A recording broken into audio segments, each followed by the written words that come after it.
I know I'm not alone when I have those days when my brain doesn't feel like it's firing on all cylinders. Dr. Therese Huston, cognitive scientist at Seattle U, is out with her latest book, Sharp, 14 Simple Ways to Improve Your Life with Brain Science, and she's back in studio with us. Thank you for being here. Thank you so much for having me, Kelly. Oh my gosh, so most of us have those days, including myself, where we just feel off. So why is that? You know, we have days where we need to be firing on all cylinders and we're just not. Sometimes it's because you didn't get the quality sleep that you need. Even if you're in bed for 8 hours, sometimes if you don't get enough quality sleep, your dopamine levels will be lower in the morning, and that means you won't feel motivated, you won't feel focused. So sleep can be one of the biggest factors. Oh, I know. I always need to be sleeping more. I feel like I'm not getting my 8 hours. And you say in the book, powering through is one of the worst things that you can do for your brain.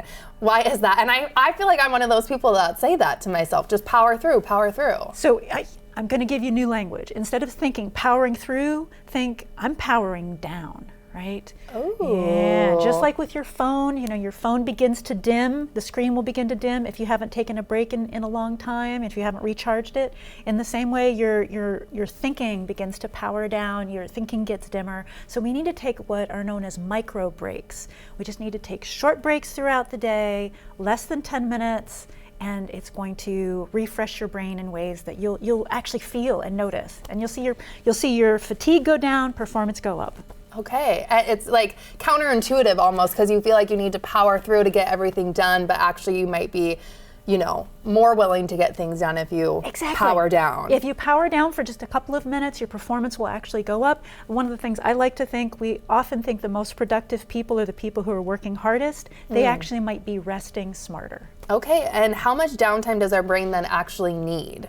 So it depends on the research study here, but often what a lot of researchers are finding is less than 10 minutes, right? So that's why we call them micro breaks. So somewhere between 2 to 10 minutes, and not scrolling on your phone, because that can actually raise cortisol levels and make you anxious all over again. Right? So we can talk about what those breaks might look like, but basically 2 to 10 minutes, and that should be enough where you can go back into your work and be amazing. How many, is that once every couple hours when you're feeling fatigued? Does it just differ per person? You know, it's going to depend on the individual, but I would say at least every hour to 90 minutes to take that 10-minute break. In fact, I've consulted with some businesses where they have a little alarm go off about 5 minutes before the hour, and everybody gets up and does a little stretch break before the next hour bout. Yeah. Okay, New Day, Team New Day, we need this.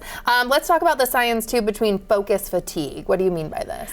Yes, so focus fatigue, neuroscientists would call it cognitive depletion, but let's call it focus fatigue because that's more fun, right? So the idea here is that if you're focusing for too long, you're actually affecting, there's a brain region called the dorsolateral prefrontal cortex, it's right here, and the activity there begins to go down if you've been focusing for too long.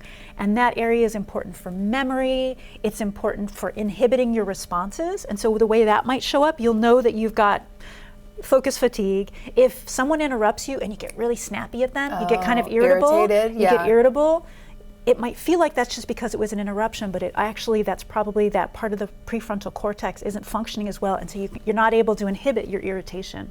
Oh, 0 to 60 real quick. Okay. Exactly. There's also a lot of science around breathing and counting breaths, and so you want to show us something that you mean by this. Yes. So a quick break, let's say you can't step away from your desk. So we're going to do a breathing break. You could do this for 2 minutes, but we're just going to do one cycle that'll take us about 12 seconds. Okay. So what I'm going to ask you to do in a moment, I'm going to ask you to exhale, then I'm going to ask you to inhale for a count of 4, we're going to hold for 2, and exhale for 6. And if you find it hard, the exhale sounds long. But it does. But the long, slow exhale is the key part. It sends a signal to your brain to relax. Okay. Okay, I'm going to try and relax. So try to relax. Okay. All right, great. So I want you to just exhale, and now we're going to inhale 4, 2, 3, 4, hold 2, exhale 2, 3, 4, 5, 6. Okay. Now how do you feel? I feel like I need to do this more, and I need to meditate. It's so easy, and the important part, like if you find that 4-2-6 is too hard, start with 3-2-5. The important part is that the exhale be longer than the inhale. Oh. And that's what's sending the signal to your entire brain and nervous system, hey, everything's okay, we're not under threat. Okay, and did anything surprise you when researching for this book too that you want to tell viewers about?